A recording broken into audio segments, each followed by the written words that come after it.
இன்றைக்கி என் பொண்ணு இன்றைக்கி ஜவஹர்லால் நேரு பற்றி ஸ்பீச் பண்ண போகிறா.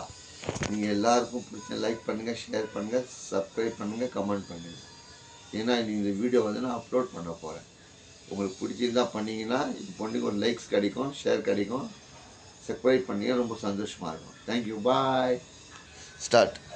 ஹாய் ஃப்ரெண்ட்ஸ், என் பேர் சமீனா சுல்தானா. நான் இன்னைக்கு ஜவஹர்லால் நேரு பற்றி ஸ்பீச் சொல்ல போகிறேன். உங்களுக்கு பிடிச்சிருந்தா லைக் பண்ணுங்க, கமெண்ட் பண்ணுங்க, சப்ஸ்கிரைப் பண்ணுங்க. அனைவருக்கும் வணக்கம். என் பெயர் சமீனா சுல்தானா. நான் 7ஆம் வகுப்பு ஆ பிரிவில் படிக்கிறேன். இன்று நான் ஜவஹர்லால் நேரு அவர்களை பற்றி சில வார்த்தைகள் உங்களிடம் உரையாட வந்துள்ளேன்.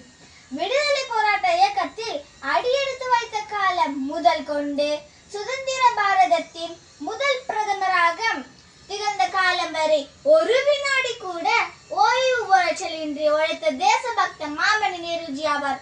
இவர் 1889ஆம் ஆண்டு நவம்பர் மாதம் 14ஆம் தேதி அலகாபாத்தில் பிரபல வழக்கறிஞராக மோதிலால் நேருவுக்கும் சொரூப் ராணிக்கும் புதல்வராக பிறந்தார். மகாத்மா காந்தியை அரசியல் கூறுவகையவற்றவர். நாட்டின் 9 விடுதலைக்காக பணி கழித்தார். சுதந்திர பாரதத்தின் 1947 முதல் 1964ஆம் ஆண்டு வரை பிரதமராக பணியாற்றினார்.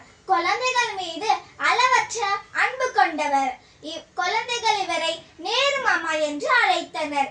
நேரு அவர்கள் பிறந்த தினமாக நவம்பர் 14ஆம் தேதி ஒவ்வொரு ஆண்டும் குழந்தைகள் தினமாக கொண்டாடப்படுகிறது.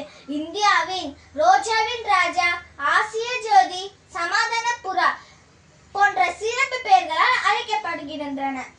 அகிம்சை வழி நின்றவர், ஆங்கிலேயரை எதிர்த்தவர், இளைஞர்களுக்கும் பிடித்தவர், ஈர நெஞ்சு கொண்டவர், உலகம் போன்ற வாழ்ந்தவர், ஊக்கம் தந்த உத்தமர், எழுச்சியுடன் திகழ்ந்தவர், ஏழ்மை நீக்க முயன்றவர், ஐந்தாண்டுக்கும் திட்டங்களை வகுத்தவர்,